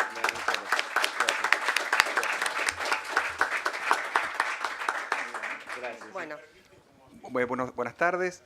En primer término, agradezco al doctor Claudio Aquino la posibilidad de exponer hoy. Vengo en reemplazo de la doctora Mirta Torres Nieto por un tema de salud. Mirta no pudo estar presente, pero con Mirta tenemos mucha amistad de muchos años y aparte hemos celebrado el 25 de octubre una jornada sobre el futuro del trabajo en el Colegio Público de Abogados de la Capital Federal, del Equipo Federal del Trabajo y del Instituto de Derecho del Trabajo, con lo cual, digamos, vengo a exponer en representación de Mirta, de algún modo, las conclusiones de esa jornada. Felicito al doctor Arese por su libro. Realmente presentar un libro siempre una cuestión muy grata, escribirlo y exponerlo y realmente es un gran valor de la doctrina argentina, así que gracias, doctor. Quise que venir ayer y no pude, pero voy a dar con mucha atención al libro de César. También felicitar al doctor Pedro Burgos y agradecerle nuevamente por una gran distinción que tuvo el año pasado el Colegio Público de Abogados de Salta y el Instituto Norberto Centeno, que tiene el nombre de Centeno, el Instituto de Derecho del Trabajo de Salta, en homenaje a Rodolfo Caponfilas, a mi padre, que nos dieron una distinción sorpresiva y yo lo valoro muchísimo ese gesto, así que un placer estar presente. El tema de futuro del trabajo, ese power, sí. Hoy es un día muy particular porque ayer en la Comisión Mundial sobre el futuro del trabajo del OIT, que está presidida por dos presidentes, el presidente de Sudáfrica y el primer ministro de Suecia, hizo la última reunión previo a la presentación del último informe del OIT, que será presentado el 22 de enero del año que viene y se va a exponer en una conferencia internacional en Ginebra por los 100 años del OIT. Es decir, que esto fue en el día de ayer, nosotros lo hemos dado en publicidad hoy en los portales digitales del equipo federal, y ese informe va a resumir 5 documentos que vamos a exponer al final de mi exposición, donde realmente la OIT analiza con una gran profundidad, con un despliegue realmente impresionante de conocimiento, porque ahí aportaron las mejores universidades del mundo, las consultoras internacionales, los técnicos de las acciones sindicales internacionales sobre futuro del trabajo. Es decir, que realmente estamos, digamos, en la mitad del estudio de este tema. El año que viene vamos a tener mucha más información aún y eso va a ser en enero de este año. Vamos al primer. Nosotros, al analizar futuro del trabajo, tenemos que tener en cuenta, en realidad, 3 grandes conceptos. El primero es el que caracteriza fuertemente a la cuarta revolución industrial, que es la que nosotros hoy estamos, que es el concepto de disrupción tecnológica. La disrupción tecnológica ocurre cuando una tecnología reemplaza a la anterior y se torna 10 o más veces más barata, lo cual genera un cambio abrupto de una tecnología a la otra con un fuerte impacto en los niveles de empleo. En las 3 revoluciones industriales anteriores, siempre las nuevas tecnologías crearon más puestos de trabajo que la que destruyeron. Es decir, en ese aspecto, digamos, hay como una cierta esperanza dentro de lo que el OIT llama la incertidumbre global de la cuarta revolución industrial. Y el mejor ejemplo que he encontrado es el tema de la tracción a sangre. En 1900, cuando comienza el auge de la industria automotriz, se produce una disrupción respecto de los equinos y de los demás animales de carga, que eran los que transportaban las personas y las cosas, y que eso disrumpe en la industria automotriz y genera muchísimos puestos de trabajo, a punto tal que una de las novelas de ciencia ficción que vamos a ver en la tercera lámina hace referencia a un mundo antes y después de Henry Ford. Es decir, en vez de antes y después de Cristo, Huxley en Un Mundo Feliz dice es un antes y después de Ford. Fíjense el impacto que tuvo, digamos, la disrupción tecnológica del automotor. ¿Cuál es el riesgo que tenemos hoy en la cuarta revolución industrial? Que en realidad las industrias que hoy están liderando a nivel mundial, que son las tecnológicas, no generan tantos puestos de trabajo como las industrias vinculadas al automotor que lideró la segunda revolución industrial o la informática. Entonces, este es uno de los riesgos que señalan, digamos, los informes de OIT y los distintos estudios que se realizan sobre la materia. No obstante esto, hoy los países que lideran la cuarta revolución industrial están en situación de empleo. Es decir, Estados Unidos, Japón, Alemania son países que están en situación de pleno empleo, con lo cual en ese aspecto no deberíamos tener, digamos, demasiado temor en el sentido de que es presumible que las nuevas tecnologías generen empleos que aún desconocemos, pero que se mantengan los niveles de empleo. Hay un gran problema a nivel mundial que es el crecimiento poblacional. Entonces, hoy precisamos, para mantener los niveles de empleo actual a nivel global, 40 millones de puestos de trabajo por año. Es decir, esto es lo que de algún modo lleva a que el OIT desde el año 2015 pone el tema del futuro del trabajo como uno de los grandes desafíos del siglo XXI. El segundo concepto que quiero traer a consideración es el planteo de la singularidad. Esto lo están estudiando fuertemente las empresas tecnológicas. Hay una institución en California que está en un sitio de la NASA que se llama la Universidad de la Singularidad, la Singularity University. No es propiamente una institución educativa, sino es una institución que fomenta las tecnologías exponenciales. Y lo que está planteando es esta imagen que se observa ahí, que es la posibilidad que en algún momento del siglo XXI la inteligencia artificial supere a la capacidad de procesamiento del cerebro humano.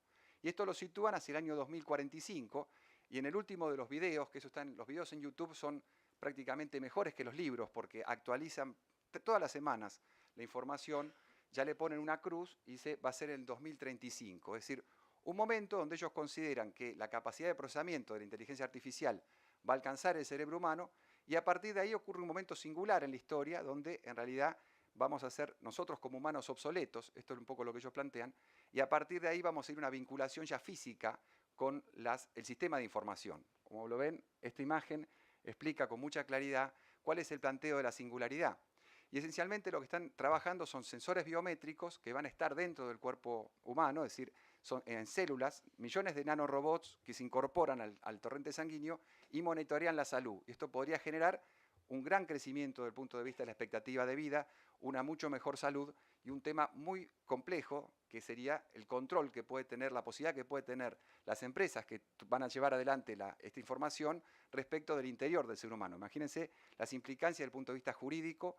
Y algunos autores, por ejemplo Harari, que es un historiador israelí que está muy en boga hoy, él plantea que ya los humanos hoy somos animales que pueden ser hackeados. Y esto tiene una cierta razón cuando vemos, por ejemplo, que los portales de Internet, a partir de las búsquedas que nosotros hacemos, nos sugieren publicidad clasificada estrictamente a las personas, y esto cuando se llegue ya los sensores biométricos, cuando las personas acepten perder, digamos, la propia interioridad en beneficio de la salud, ahí va a ser mucho mayor la cuestión. Por eso lo introducimos, porque en realidad cuando hablamos de futuro del trabajo, no estamos hablando solo de la cuarta revolución industrial, no estamos hablando solo de los impactos en los niveles de empleo, estamos hablando de la humanidad, cómo va a ser la humanidad en el siglo XXI. ¿Seguiremos siendo Homo sapiens en el sentido que somos hoy o seremos algo diferente? Bueno, esto es lo que se está estudiando fuertemente, y yo cuando empecé a estudiar el futuro del trabajo, llevo ya un año trabajando este tema, me parecía muy vinculado a la ciencia ficción, pero hoy la información que hay, y sobre todo lo que uno puede ver en los distintos portales dedicados a la tecnología, esta tecnología ya existe. Y ya existe al punto tal que los experimentos que están haciendo con animales de granja y con ratones ya permiten vincular distintos genes de distintas especies. Por ejemplo, hay, digamos, ratones que pueden ser vinculados con algas, y también lo han hecho con conejos, y son conejos fluorescentes. Y esto, por ejemplo, en una película, ustedes ven de Sherlock, eso está basado realmente en un laboratorio que lo presenta Harari en un libro que se llama Sapiens, de animales a dioses. Está la foto donde está ese tipo de vinculación, o sea, la tecnología, la biotecnología ha avanzado extraordinariamente bien. ¿Qué ocurrirá cuando eso comience a ser, digamos, los experimentos se hagan con seres humanos? Hoy todo el sistema de derechos humanos a nivel mundial lo prohíbe. El tema va a ser cuando la tecnología avance y en algún momento determinado, en algún lugar del mundo, alguno de los estados decida permitirlo. Y la pregunta que se hacen algunos de estos pensadores, lo hace Harari, lo hace Pinker, lo hacen otro tipo de autores, es si el resto se va a quedar atrás o si nosotros vamos a ceder esa posibilidad y vamos a afectar ya la humanidad. Este es uno de los grandes temas y desafíos del siglo XXI. La siguiente lámina está vinculado a un concepto que es el concepto de la distopía. Distopía por cuanto cuando hablamos de futuro del trabajo siempre hablamos de una ficción. Y por eso he dedicado un tiempo a estudiar la ciencia ficción y la vinculación con la literatura más específica, los que han creado un mundo futuro y cómo lo han visto a este mundo futuro, porque en realidad a lo largo de la historia de las ciencias sociales, cuando se prevé el futuro ocurren muchos casos, por ejemplo pasó cuando se preveía la hambruna en China en el siglo XX, que no ocurrió, cuando se preveía la hambruna en India, que no ocurrió porque la Revolución Verde permitió alimentar a esa gran cantidad de población que se incorporaba a estos países de alta natalidad. Entonces, siempre que hablamos de futuro hablamos de una ficción. Por eso me interesaba estudiar qué es lo que los grandes literatos de ciencia ficción, sobre todo del siglo pasado, los que plantearon un tríptico distópico, imaginaron sobre un futuro. Y vemos aquí estas tres novelas. La más importante, a mi entender, es 1984, al que algunos dicen que es la otra, que es Un Mundo Feliz. En 1984 Orwell plantea un mundo donde existe un absoluto control por parte del gran hermano, el hermano mayor en algunas de las traducciones, donde la televisión es para ver a las personas y no para, digamos, es para ver lo que ellos hacen, o sea, para ser visto y no para mirar un programa, sino que el control se hace a partir de las pantallas, se sancionan los crímenes mentales, existe un ministerio de la verdad que en realidad falsea las estadísticas, existe un ministerio del amor donde se tortura y se mata, y ese mundo absolutamente distópico es el que genera, digamos, lo que algunos autores hoy dicen la posibilidad de una dictadura digital. Es decir, hoy la tecnología, el avance de la tecnología en poder del Estado permitiría, en principio, un control absoluto de lo que las personas hacen, dicen, piensan, y esto es uno de los grandes temas, unos grandes, digamos, conflictos que se pueden ocurrir a nivel global en nuestro siglo. Es decir, realmente es una de las grandes obras literarias muy recomendable. La siguiente, Un Mundo Feliz, de Huxley. En ella vemos, digamos, este concepto de el antes y después de Ford, que había dicho anteriormente, y también la idea de un sistema de castas biológicas, de un diseño inteligente de la población a través de una fábrica que estaba en Londres, en esta novela de ficción sobre un futuro indeterminado, donde hay alfa, que son los que gobiernan la sociedad, los beta, que de algún modo asisten a los alfas, los mega, que son los trabajadores, y los epsilon, que directamente son bestias de carga. Y en este mundo hay una absoluta felicidad, no hay conflictos sociales, porque el Estado droga a la gente a través de una droga artificial que se llama soma, de ahí viene también la palabra somatización, después la toma la psicología en parte de allí, y también a través de los deportes masivos, es decir, deportes masivos como una forma de hipnotizar a la población. Este es un planteo realmente impresionante de esta gran novela de Huxley. La siguiente, la más bonita de las tres, a mi entender, la más poética, es Fahrenheit 451, y allí los libros son palomas que salen volando y que se queman. No vamos a hacer eso con el libro del doctor Arese, lo vamos a tener acá y lo vamos a leer. Y en ese libro se plantea, digamos, la total distopía. ¿Por qué? Porque él trabaja sobre los otros dos, y entonces la distopía absoluta es un bombero en vez de apagar, quema, un libro en vez de leer es quemado, los lectores en vez de poder disfrutar una novela son muertos y se quema también la casa de los lectores. Es una gran obra donde se plantea, digamos, que la muerte de la cultura en realidad es la máxima explotación de una sociedad. Un libro realmente muy interesante. Es decir, estas tres novelas, este tríptico distópico, nos trae una cierta luz sobre cuáles son los riesgos del avance tecnológico y de la absoluta posibilidad de control por parte del Estado a partir de las búsquedas y a partir más de la biotecnología. O sea, si a medida que la biotecnología ingrese, ya, digamos, el control va a estar de lo que realmente piensa una persona, de lo que siente una persona. Hoy ya, por ejemplo, los programas de Amazon, en lectura, en el Kindle, Amazon sabe exactamente cuándo uno deja de leer, y entonces el siguiente paso será cómo siente el lector sobre una determinada situación, Y esto permitiría eventualmente determinar qué es lo que sería, por ejemplo, esa persona, qué es lo que esa persona es.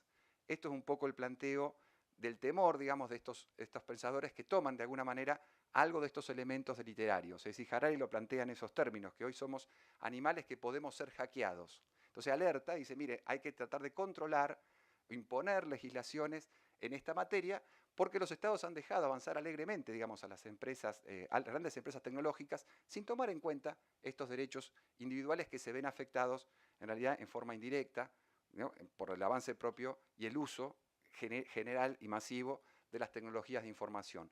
Hoy estamos en 4.6 billones de personas con acceso a Internet. O sea, son 4.600 millones. Sobre 7.600 millones, que es la humanidad, en los próximos 10 años se cree que la totalidad, prácticamente la totalidad de la humanidad va a tener acceso a Internet, va a tener teléfonos celulares en la mano. Y esto es algo que es absolutamente real. O sea, lo plantea la singularidad. Está en un libro llamado también Abundancia, de Peter Diamandis, explica también esta situación, este avance de las tecnologías exponenciales, donde en realidad hoy, digamos, si lo vemos de un punto de vista más general, yo lo veo mucho en el Ministerio de Trabajo, en las audiencias de paritarias, vos ves 20, 25 personas, todo el mundo con su celular, nadie habla entre ellos en las esperas, entre las horas que uno pasa en el ministerio negociando remuneraciones o pautas salariales, y ahí realmente después de haber leído estos libros, empecé a pensar que tal vez ya empezamos en esta cuarta revolución industrial a dejar de ser los humanos que éramos hace 10 años. ¿Cómo estamos? Todavía nos quedan 10 minutos. 10 minutos, bien. Entonces nos quedan 10 minutos, vamos a referirnos a los documentos de OIT.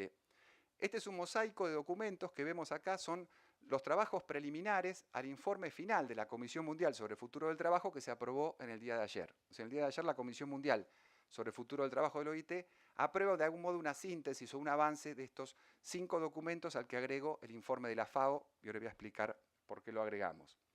El primero de ellos, ante el centenario del OIT, Realidades, Renovación y Compromiso Tripartito, es un documento del año 2015 donde Guy Ryder, el director general del OIT, con mucha inteligencia dice, mire, el futuro del trabajo es uno de los temas que vamos a tratar en el centenario del OIT, en la idea de que el futuro de trabajo no es el futuro del trabajo que las empresas tecnológicas o el mercado quiere, sino el futuro del trabajo que todos queremos a través del diálogo social, y pone la negociación colectiva nacional e internacional como una de las maneras más importantes para regular el impacto de las nuevas tecnologías en los empleos.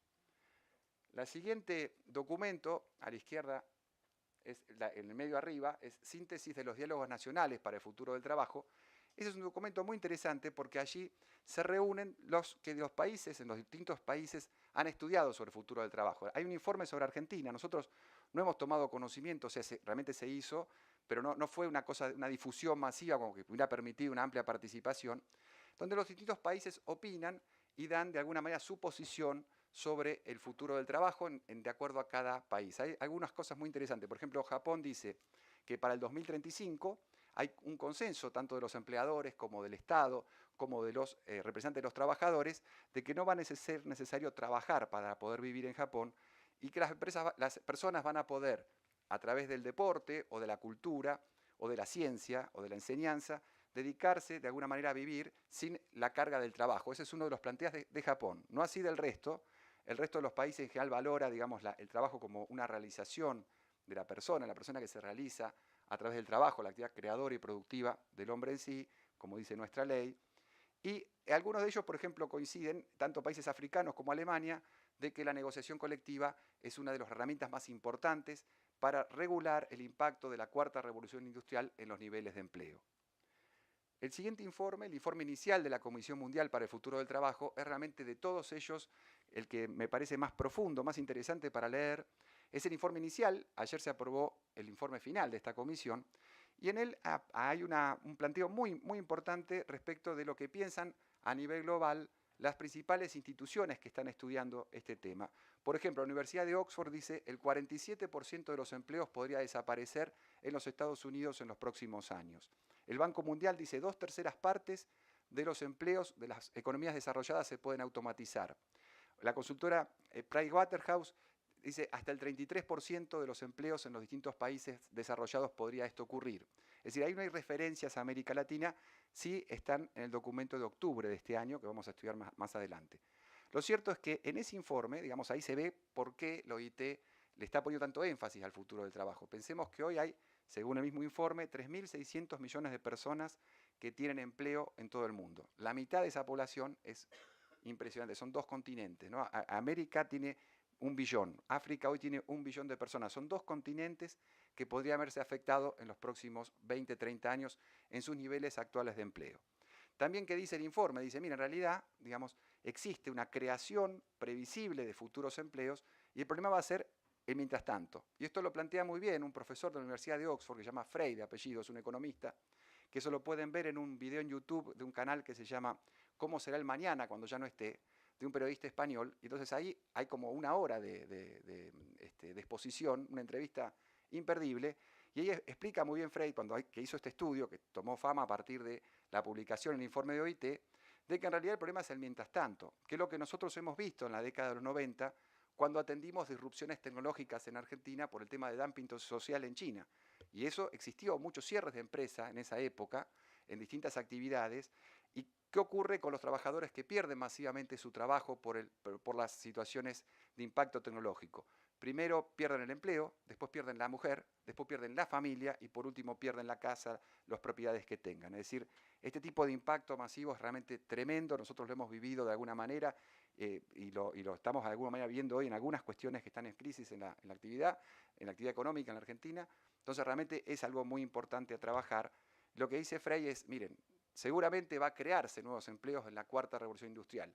El tema va a ser cómo asistimos o cómo protegemos a las personas que pierden su empleo por la disrupción tecnológica hasta que puedan adoptar los nuevos empleos. Y el gran problema que hay en la 4ª revolución industrial que estamos viviendo es que las capacidades de las personas no son las mismas, no son asimilables en la posibilidad de lo que ocurrió en la anterior, cuando las personas dejaron el campo y fueron a la ciudad a trabajar en fábricas, más o menos tenían las mismas condiciones desde el punto de vista de capacitación, de lugar social, de posibilidad de adherirse. El problema en la 4ª revolución industrial es que se requiere altos niveles de educación en general, a veces manejo de 2 idiomas para poder ingresar en los nuevos empleos tecnológicos. Eso no está al alcance de un obrero de fábrica, de un obrero que pierde su trabajo y que no tiene esta formación. Entonces, esto realmente es uno de los temas que asusta, que preocupa. El siguiente documento, el futuro del trabajo que queremos, a la derecha. Un diálogo global es un informe de 2 días de una conferencia que se hizo en Ginebra el año pasado, en abril del 2017, con distintos especialistas de distintas partes del mundo, y se hace una crónica de ese evento. Nosotros hemos tomado de alguna manera un modelo de ese documento para elaborar el informe que vamos a presentar en OIT en Montevideo la semana que viene, donde vamos a reducir los distintos argumentos y conceptos y vamos a resumirlos de lo que se ha trabajado en Buenos Aires el 25 de octubre. Es decir, hay un análisis, una crónica de distintas posiciones, se explica cuáles son los fundamentos y se llega a un mínimo de conclusión. La idea es el futuro del trabajo que nosotros como sociedad queremos y no el futuro del trabajo que imponga las fuerzas del mercado y las empresas tecnológicas. Creo que ese es un gran planteo del OIT, es un gran documento para su lectura. El siguiente, debajo a la izquierda, el futuro del trabajo que queremos en las Américas para el diálogo social, es una gran exposición de Gurrider del 3 de octubre de este año, se hizo en Panamá, es un documento extraordinario, ahí se analiza, por ejemplo, los grandes problemas de América Latina, y una de las cuestiones que trabaja es el tema del empleo informal. América Latina tiene el 54% de su población, tomando el sector rural y urbano, en situación de empleo informal, es decir, por fuera de la protección del derecho del trabajo, del orden público laboral y de la seguridad social, sin capacidad de adaptarse a las distintas vicisitudes, digamos, de la vida, es decir, al momento del despido no tienen protección, al momento de la jubilación no tienen jubilación, al momento de la incapacidad no tienen protección en materia de obra social ni de prestaciones de salud. Entonces, ese es uno de los grandes problemas de América Latina. El siguiente documento es el documento de la FAO, que eso realmente es impresionante. Hoy tenemos a nivel mundial 1 billón de personas en situación de desnutrición. La FAO dice son 824 millones y un estudio de Suecia de Hans Rosling, un libro que se llama Factfulness, o sea, el conocimiento a través de los hechos, plantea que es 1 billón de personas en situación de absoluta precariedad. Son personas que, digamos, están hoy absolutamente sumergidas. Nosotros en Argentina tenemos un 30%, según el informe del Observatorio de la Universidad Católica Argentina ya hoy. Tenemos un 10% de desempleo, tenemos una pérdida del salario del orden del 10 al 15% y tal vez en algunas actividades un poco más en Argentina hoy. Es decir, esto es algo que nosotros estamos viviendo, digamos, y también lo vive en los distintos países de América Latina. Entonces, realmente Es algo muy, muy impresionante. Y el informe de FAO lo que está planteando hoy es la necesidad de hacer acciones muy concretas de parte de los estados para poder llegar al hambre cero, que es el propósito de Naciones Unidas para el 2030. Y realmente estamos muy cerca del 2030 y las situaciones en algunos países del mundo, entre ellas varios países de América Latina, se han perjudicado en materia de alimentación y en materia de nutrición en los últimos 3 años. Esto es lo que constata el informe de FAO, es de septiembre de este año. De algún modo vemos que hay un tema del futuro del trabajo, es un tema muy amplio, que lo podemos abordar de distintos lugares, desde la antropología, seguiremos siendo humanos, lo podemos abordar desde el punto de vista de la tecnología, el impacto en los niveles de empleo, lo podemos abordar desde el punto de vista de la literatura, es decir, realmente cómo será el futuro.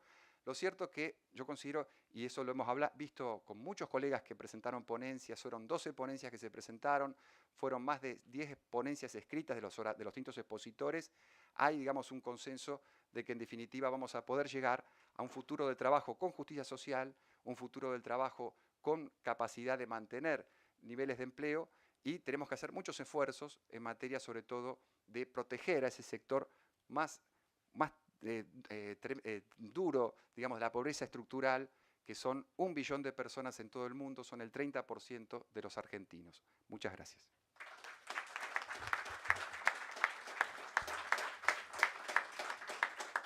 Bueno, abrimos el panel para que formulen preguntas. ¿Alguien quiere formular alguna pregunta? Bueno, entonces, ¿sí? Doctora Arese. Quería en principio felicitar por la actividad que desplegó el equipo federal de trabajo en el Colegio Público de Abogados de Buenos Aires hace poquitos días sobre esta temática tan ardía. Informarles que en la Universidad Nacional de Córdoba, en el Centro de Investigaciones de la Facultad de Derecho, un equipo de 25 juristas de toda América Latina y de Córdoba y de otras partes del país estamos haciendo un informe sobre el futuro del trabajo. Y vamos a presentar el año que viene. Está en formación, pero está casi terminado, felizmente. Y aprovechar para preguntar concretamente sobre el trabajo en plataforma. Sí, cómo no. El trabajo en plataformas es uno de los grandes temas es una suerte de informalidad del siglo XXI. Es decir, hoy las empresas que hacen el trabajo en plataformas es un usuario, ¿no? Un usuario que recibe una determinada prestación de transporte, prestación de recepción de mercaderías, el famoso delivery, digamos. Globo, Rappi, todos esos. Esas empresas que están, digamos, de alguna manera vinculando al usuario del servicio y al trabajador independiente o socio, entre comillas, de la plataforma. En general, en todo el mundo, estas plataformas digitales tienen la particularidad de que las personas que hacen ese trabajo no son trabajadores en relación de dependencia de la plataforma. Y esto se logra vinculándolos a través de teléfonos celulares y también de herramientas de trabajo que son propiedad de ese socio, entre comillas, ¿no? Ahí se presentaron una gran cantidad de ponencias en esa jornada respecto a este tema. La OIT lo trata en la página 50 del informe inicial para la Comisión Mundial sobre el futuro del trabajo. En esa página 50 se analiza, digamos, distintas situaciones que se dan a nivel global. Por ejemplo, en Estados Unidos existe una condena de un tribunal del trabajo de distrito de Nueva York, donde la Asociación de Taxistas le hace un juicio a 2 conductores de Uber y son condenados a integrar fondos a un subsidio, un fondo por desempleo, por despido. Es decir, le dan un cierto tratamiento vinculado como si fuera, digamos, un trabajador con pleno derecho desde el punto de vista dependiente. En Londres existen condenas a Uber donde se la condena como empleadora de trabajadores. Es un caso diferente, es un juicio de empleados de Uber, digamos, de uberistas, de conductores contra la empresa. En Dinamarca existe un acuerdo colectivo en donde un sindicato que representa a trabajadores de una plataforma llega a un acuerdo con la empresa de plataformas para que le den los mismos derechos laborales que el resto de la relación de dependencia. En España existe una multa muy importante de la Hacienda Española a una empresa de plataformas por considerar que evadió los aportes de la Seguridad Social. En la página 50 de este informe existen una determinada cantidad de experiencias y se plantea, en definitiva, el documento plantea dentro de lo que es el lenguaje de OIT, que es un lenguaje, digamos, transaccional, ¿no? Porque OIT es un organismo de empleadores, de trabajadores y del Estado, pero se plantea de una tendencia que se ve en esa página 50, en ese informe, de que esas personas, las personas que trabajan en plataformas deberían tener los mismos derechos que el resto de los trabajadores. En lo personal, y en base al análisis que hemos hecho en el equipo federal, existe un consenso de que el principio protectorio del mundo del trabajo se aplica, por supuesto, al mundo digital, a las plataformas digitales, y siempre que exista una relación de trabajo, existirá una relación de contrato de trabajo. Esto es algo ineludible porque en realidad el principio protectorio de la Constitución regula todo tipo de actividades. Las actividades, digamos, lo que sea la economía tradicional, que nosotros hemos vivido, la economía de la primera, segunda y tercera revolución industrial, y también la economía de plataformas, que es algo propio, típico del actual estado de cosas en la cuarta revolución industrial. También ocurre, por ejemplo, una cuestión que es qué pasa con un profesor al que la universidad le paga o un colegio le paga una hora determinada, es filmado y después es reproducido en sucesivas clases. Le han remunerado las sucesivas clases. Bueno, esto es algo nuevo también de la cuarta revolución industrial. Es decir, que la economía de plataformas, el concepto, digamos, lo que hemos analizado distintos colegas con distintas posiciones, distinto tipo de análisis, es en definitiva que el principio protectorio se aplica a los trabajadores, que no hay trabajadores autónomos o socios en esa circunstancia, salvo que, como dice la Ley de Contrato de Trabajo en su segundo párrafo, el artículo 23, se pueda considerar como un empresario aquel que presta el servicio. Es decir, si el trabajador que presta el servicio es un empresario, ahí podrá ser socio de la plataforma. Si no es un empresario, o sea, si realiza una serie de tareas de jornadas, digamos, limitada, con un salario muy cercano al salario mínimo vital, con una situación de desprotección, con una incapacidad, una hiposuficiencia de todo punto de vista y también con la posibilidad de ser sancionado de alguna manera por la plataforma, evidentemente entramos en el terreno del contrato de trabajo y se aplicará el orden público laboral. Bueno, muchas gracias.